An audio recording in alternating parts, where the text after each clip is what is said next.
그렇게 얘기하죠. 뭐라고 합니까? 6절에서 9절까지 다른 복은 없다라고 말씀하고요. 그리고 6절에서 갈라디아 교인들에게 그렇게 얘기합니다. 갈라디아 교인들이 이상한 걸 따라간 걸 보고 참 신기했습니다. 그래서는 안 되는데. 그리고 말씀 속에 보니까 7절과 8절 말씀 잘 보면 다른 복음은 없다. 다른 복음은 없다. 이미 줄을 그어놨습니다. 6절에도 다른 복음 줄을 그어놨고 7절, 8절에도 다른 복음을 적어놨고요. 그래서 오늘 말씀은 세 가지로 나눕니다. 첫째는 다른 것 아니라 다른 복음이 도대체 무엇인가를 알아야 되겠잖아요. 이것을 구분해 봐야 되겠습니다. 그리고 두 번째는 왜 다른 복음이 그 교회 가운데 들어갔는가? 어쩌다 그렇게 됐는가? 그걸 생각해 보고자 하는 겁니다. 셋째는 다른 복음을 전하거나 다른 복음을 따르면 어떻게 되는가에 관계된 말씀이에요. 이게 중요한 거예요. 전한 사람도 문제지만 그것을 따른 사람도 문제라는 거예요. 세 번째는 다른 복음을 전하면 어떻게 된다고 했어요? 그걸 따르면 어떻게 된다고 했어요? 분명히 말씀하지요. 그러니까 오늘 그 세 가지 말씀을 나누려고 합니다. 첫째 말씀, 다른 복음은 무엇입니까? 라는 겁니다. 다른 복음은. 그러니까 만약에 적는 사람은 그렇게 적어놔야 다른이 대체 뭔가, 복음이 대체 뭔가 그걸 구분할 줄 알아야 되겠습니다. 다르다는 건 다른 거다. 둘 중에 하나를 택이라는 겁니다. 두 가지 중에 하나를 결정을 해놔야 돼요. 그런데 복음은 둘이 아니기 때문에 이 말 자체는 그렇게 좋은 말은 아닙니다. 복음은 오직 하나입니다. 아멘. 복음은 오직 하나라고요. 그러니까 다른 것이 개입하거나 불순물이 들어간다 그 자체가 맞지 않는 얘기라는 걸 여러분이 꼭 기억하시고요. 그러니까 여기서 말하는 다른 복음은 다른 것 아니라 복음 같아 보이지만 복음이 아닌 것이 있어요. 무슨 복음일까요? 맞춰보십시오. 점심때 만두 나온답니다. 복음 같아 보이지만 복음이 아닌 것. 5자. 복음은 들어가고요. 복음 같아 보인다. 그런데 복음이 아니다. 사입이란 말 들어봤나요? 사입이. 그러니까 그건 뭐냐면 사입이 복음을 얘기하고 있는 겁니다. 그러니까 혹이라도 그런 일들이 교회 가운데 있어서는 안 되겠고요. 요한복음 3장 16절 말씀을 같이 읽고요. 이것이 복음입니다. 끝에는 그렇게 얘기하는 겁니다. 한번 요한복음 3장 16절 한번 말씀 같이 읽어보고 끝에는 이것이 복음입니다. 같이 읽습니다. 시작. 하나님이 세상을 이처럼 사랑하사 독생자를 주셨으니 이는 저를 믿는 자마다 멸망치 않고 영생을 얻게 하려 하심이니라. 아멘. 따라오셨나 여기까지. 또 하나의 말씀을 또 읽을까요? 또 다른 말씀. 사도행전 16장 31절 말씀. 주 예수를 다시 크게 시작. 주 예수를 믿으라. 그리하면 너와 내 집이 구원을 받으리라. 아멘. 아직 훈련이 잘 안 됐어요. 이것이 복음입니다. 구원 나왔었지요. 또 하나의 말씀이 나옵니다. 로마서 1장 17절 말씀 같이 읽고 이것이 복음입니다. 시작. 복음에는 하나님의 의가 나타나서 믿음으로 믿음에 이르게 하나니 기록된 바 오직 의인은 믿음으로 말미암아 살리라 함과 같으니라. 아멘. 이것이 복음입니다. 또 있습니다. 말씀 읽어볼까요? 로마서 5장 15절에 기록된 말씀 같이 읽습니다.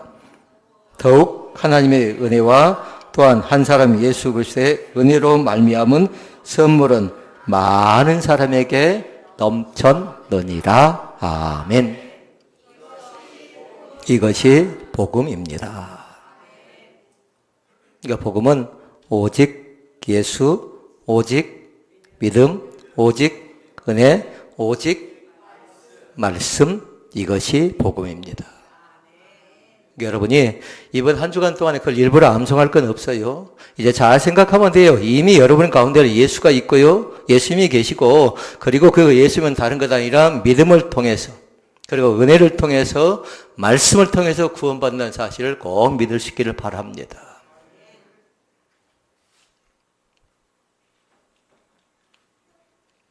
복음은 우리에게 주는 것이 있습니다. 영생을 선물로 준답니다. 그리고 복음은 우리에게 구원을 선물로 받을 수 있습니다. 또 하나 있어요.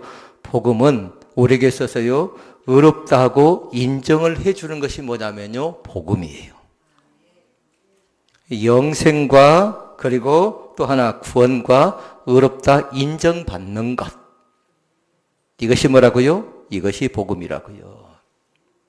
복음 속에 영생이 없고, 복음 속에 은혜가 없고, 복음 속에 우리를 인정해 준 가치가 없다라면요, 그 복음 자체는 가치가 없어요. 그럼 그 복음 무슨 복음이에요? 사이비 복음이라고요. 쫓아서 안 되고요, 따라서도 안 되고요, 전해서도 안 되는 겁니다. 그러니까 종교개혁자들은 얘기했어요. 세 가지를 얘기하죠. 오직 믿음으로 구원받는다라고 말씀했어요.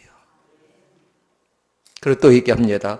오직 은혜로 구원받는다라고 말씀했습니다. 오직 말씀으로 구원받는다. 종교개혁자인 마르틴 루터가 주장했던 것인데 그것 자체를 계속 주장하지요. 다른 것 아니라 오직 믿음, 오직 은혜, 오직 말씀. 이유가 있었습니다. 그때 당시 뭐냐면요, 율법으로 구원을 얻는데요. 율법으로. 그 말씀은 이제 뒤에서 말씀을 봅니다. 그러나 먼저 정리를 딱 해놓도록 하자고요. 다른 복음은 없습니다. 라는 거 잘 기억하고요. 두 번째 말씀 나눕니다. 두 번째는 뭐냐면 다른 복음은 어떻게 그 교회 가운데 들어갔는가라고 생각하면 돼요. 이 교회가 오직 예수, 오직 믿음, 오직 은혜, 오직 말씀을 선포하고 증거하고 있는데 갑자기 다른 복음, 사이비 복음이 들어왔다고요. 어떻게 들어왔는가? 그걸 같이 보자라는 겁니다. 그것을 위해서 사도 바울이 어떻게 하냐면요, 갈라디아서 편지를 기록하고 있는 겁니다. 사도 바울이 가지고 있는 아픔이 있었습니다. 육체적인 어려움이 있었지요. 세 가지로 증명을 합니다. 사람들은 뭐라고 얘기하냐면 사도 바울은 안질이 있었을 거라고 얘기합니다. 그 또 하나는 뭐가 있었냐면요, 안면 경련이 있어서 사람들과 관계를 하는 데 있어서 그 자신이 제대로 여러 가지 모양으로 어려움이 있었을 것이다. 그렇게 얘기하고요. 또 하나는 간질이 있었을 것이다 라고 추측을 합니다. 눈을 잘 보이지 못하는 안질이라든가 안면경련이라든가 간질을 얘기하는데요. 그래서 사도 바울 옆에는 항상 누가 있었냐면요, 대필자가 있었어요. 편지를 대신 기록해 주는 사람, 더디어라는 사람이 옆에 있어가지고 그 편지를 대신 기록을 해줍니다. 그런데 갈라디아 말씀은요, 대필자를 사용하지 않고요, 직접적으로 말씀을 기록하고 있는 걸 볼 수 있습니다. 지금 우리는 두 번째 챕터를 잘 기억해야 돼요. 세 번째 지금 말씀이 뭔가요? 다른 복음이 어떻게 들어왔는가? 그러니까 사람들이 사도 바울이 안질 있고 안면 경련이 있고 그다음에 간질이 있는데 자기 병도 고쳐내지 못한 주제에 무슨 치유를 얘기하고 무슨 은사를 얘기하고 무슨 복음을 얘기하냐라는 겁니다. 그리고 또 논쟁거리가 하나 있었습니다. 사도 바울은 사도가 아니라는 주장이었습니다. 그래, 이것 때문에 늘 갈등이 있었습니다.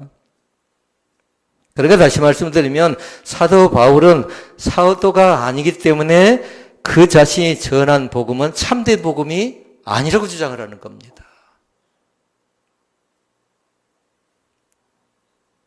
그러게 여기서 우리가 잘 봐야 돼요. 그러면서 그들은 뭘 하냐면요, 참된 복음이 아니라고 주장하면서 율법만이 구원의 길로 인도한다고 얘기하면서 그들 자신이 고행을 한다거나 그리고 자기 자신을 학대한다거나 금욕을 한다거나 금식을 해서 구원에 이룰 수 있대요.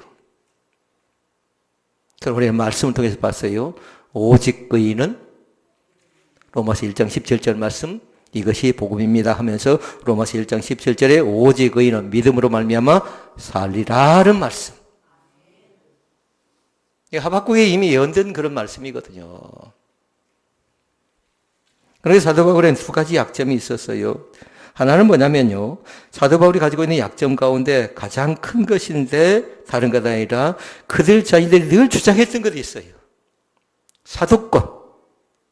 베드로, 야고보, 요한 쭉 나와 있는 12명의 사도 있었잖아요. 그들에겐 사도란 직함이 어울리지만, 그러나 사도 바울은 다른 것 아니라 예수님 시대에 예수님의 가르침을 직접적으로 받지 않았다라는 겁니다. 이것이 약점이었어요. 다른 사람이 공격하는 거였습니다.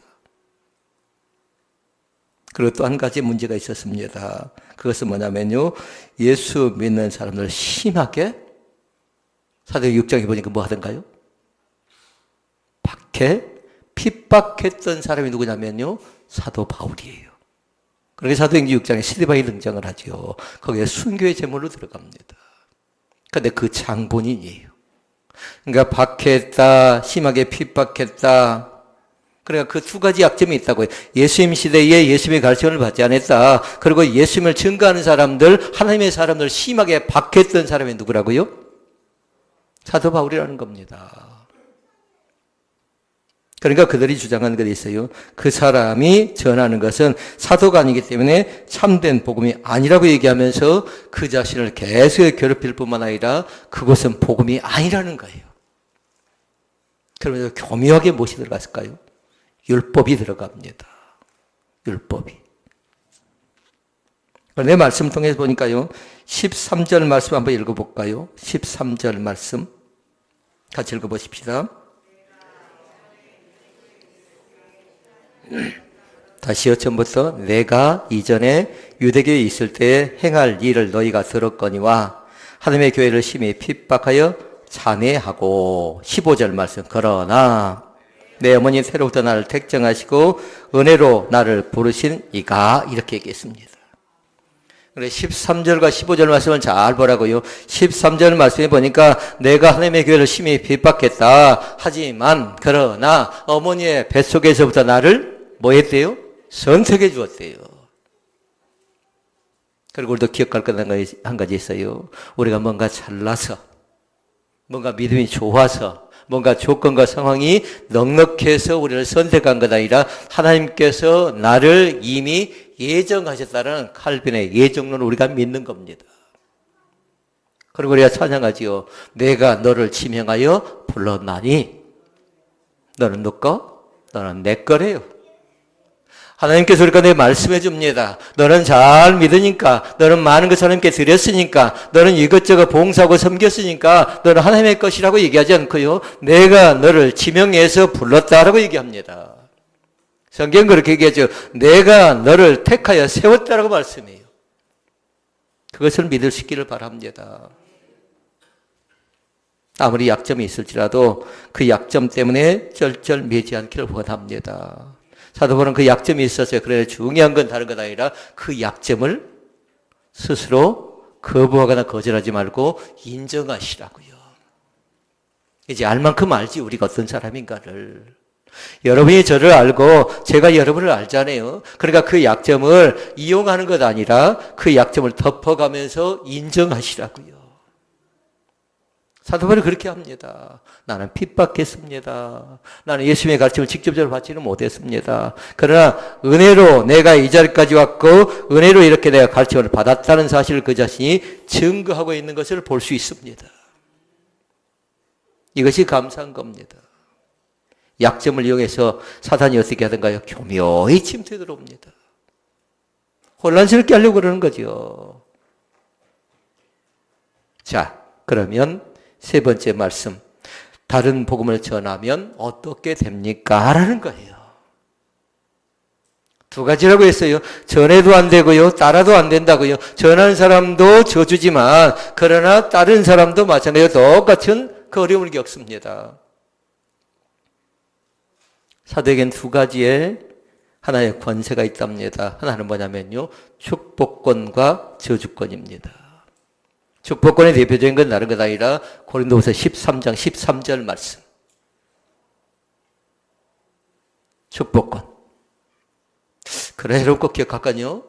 기억하시는 건 다른 것 아니라 사도들에게 저주권도 있지만 저주권을 사용해서는 안 되는 겁니다.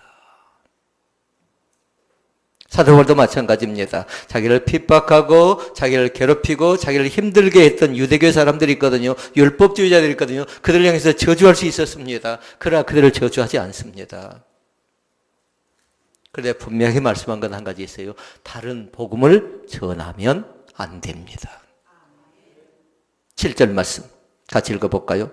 다른 복음을 따른 사람들이 어떻게 된가를 잘 보라고요. 7절 말씀, 다른 복음은 없나니 다만 어떤 사람들이 너희를 교란하여 그리스도의 복음을 변하게 하려 함이라. 아멘. 그러니까 7절 말씀에 저를 딱 그려놔야겠어요. 동그라미를 해놓게 두 가지 단어가 있지. 하나는 뭐예요? 다른 복음을 전하는 사람들을, 그 사람들은 우리를 어떻게 하고 있어요? 교란을 한다라는 거. 교란. 동그라미 해놓으시고. 또 한 가지. 그들은 뭐예요? 우리를 그리스도의 복음을 변하게 한대요. 복음은 변질된 것 아닙니다. 예배는 바꿔줄 수 있는 거예요. 예배의 폼이라든가 예배의 양식이라든가 예배를 드리는 것은 바꿔줄 수 있는데요. 그 본질, 복음만은 변해서는 안 되는 겁니다. 이게 반드시 십자가의 대속의 복음은 작년도 마찬가지, 10년도 마찬가지, 앞으로 돌아올 10년도 마찬가지라고요. 20년도, 50년도, 100년도 마찬가지로 복음은 변질되지 않습니다. 그런데 그들은 뭐해요? 교란한다고요. 복음을 변하게 한다고요. 그 다음에 8절과 9절 말씀, 8절 말씀 읽어볼까요? 시작. 그러나 우리나 혹은 하늘로부터 온 천사라도 우리가 너에게 전한 복음 외에 다른 복음을 전하면 저주를 받을지어다. 아멘. 안 됩니다. 무엇을 전하면요? 다른 복음을 전하면 안 됩니다. 9절 말씀. 우리가 전에 알았거니와 내가 지금 다시 말하노니 만일 누구든지 너희가 받은 것 외에 다른 복음을 전하면 저주를 받을지어다 라고 말씀합니다. 그러니까 6절부터 시작해서 10절 말씀까지가 그렇게 긴 말씀은 아니지만 그러나 결론적인 말씀을 잘 기억하라고요. 다른 복음은 없습니다. 오직 예수, 오직 믿음, 오직 세 번째 지금 계속 헷갈리고 있어요. 은혜라고요. 오직 말씀입니다. 그걸 총체적으로 잘 기억해보라고요. 예수가 나오고 믿음이 나오고 은혜가 나오고 말씀이 나오는데 이걸 통해서 구원받습니다. 그걸 1, 2, 3, 4를 쭉 적어놓고 만약에 여러분이 정리한다면 화살표를 딱 해놓고 그 사람은 어떤 사람? 구원받은 사람이 됩니다. 믿습니까? 이제 그걸 설명할 수 있어야 돼요. 오늘 말씀을 들은 사람들이 오직 예수에 대해서 예수 믿으면 구원받고 믿음으로 구원받는다는 것, 은혜로 구원받는다는 것, 말씀은 곧 구원이라는 것 이해하셨으면 좋겠습니다. 그것을 믿으셨으면 좋겠습니다. 그런데 여러분 잘 보세요. 오늘날은 훨씬 더 다양합니다. 복음을 전하는 방법도 다양하지만요. 다른 복음이 훨씬 더 다양하게 교회 가운데 침투해 들어올 가능성이 상당히 많이 있습니다. 그런데 그것이 뭐냐면 견고한 진으로 우리 가운데 있다고요.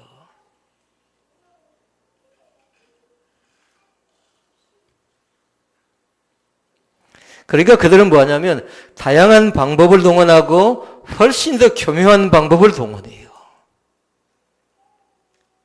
이유가 있어요. 아까 7절에 뭐라고 했어요? 그들이 왜 그렇게 교묘하게 또 다양하게 우리 가운데 접근할까요? 아까 그 단어를 찾아내야죠. 7절 말씀. 교란시키려고 그런 겁니다. 그러니까 교란시킨다는 건 다른 것 아니라 우리 자신들을 어지럽게 만들어버린다고요. 교회 자체를 어지럽게 만들어버린다고요. 어떤 사상이, 어떤 주의가, 어떤 주장이 들어와서 교회를 혼란스럽게 만들어버린다고요. 그러니까 그것은 복음이 아닙니다. 10절 말씀 같이 읽어볼까요? 10절. 이제 내가 사람들에게 좋게 하랴 하나님께 좋게 하랴. 사람들에게 기쁨을 구하랴. 내가 지금까지 사람의 기쁨을 구하였다면 그리스도의 종이 아니니라. 아멘. 10절 말씀을 잘 봤으면 좋겠습니다. 하나님보다 사람에게 잘 보이게 하는 것이 있다라면요, 하나님보다 사람에게 더 잘 보이게 하는 설교를 지금 하고 있다라면 이것은 복음이 아니라는 겁니다. 초점은 누구에게? 하나님께 영광이에요. 그래서 사람의 우리는 뭔가요? 도구입니다. 도구. 우리를 통해서 일하시고 우리를 하나님께서 지금 이 시간에도 사용하고 있다는 겁니다. 선배를 딱 해보자고요. 하나님께 영광을, 하나님에게 하나님보다 사람들을 더 앞세우는 예배를 드리고 있다면 이것은 복음이 아니라는 거예요. 그리고 하나님과 사람의 그 두 가지 갈래길에서 사람의 길을 선택하게 만드는 예배를 드리고 있다면요, 그것도 복음이 아닙니다. 하나님의 길이 있었어요. 마태복음 7장에 보니까 무슨 길이었나요? 좁은 길이었어요. 좁은 길. 그런데 그 좁은 길 자체는 여러분이 꼭 적어놓으시라고요. 만약에 넓은 길로 가면 사람이 찾는 사람이 많다고 했습니다. 좁기 때문에 협차가 되고 있습니다. 그런데 감사한 건 뭐냐면 그 좁은 길은 무슨 길일까요? 아까 네 가지에다 제일 마지막 뭐였죠? 아직 못 따라왔네요. 구원의 길이라고요. 이미 예수가 나왔고 믿음이 나왔고 은혜가 나왔고 말씀이 나왔으면 화살표 놓고 뭐라고 했어요? 구원이라고요. 그런데 그 좁은 길은 구원의 길입니다. 여러분 노트를 잘 봐보세요. 노트를. 이미 여러분이 예배를 잘 드리고 있다면 예배 가운데 여러분의 기록된 노트가 바르게 정리가 되었을 거예요. 오직 예수, 오직 믿음, 오직 은혜, 오직 말씀, 이것이 바로 구원입니다. 다른 복음은 없습니다. 기도하시겠습니다. 은혜로우신 아버지,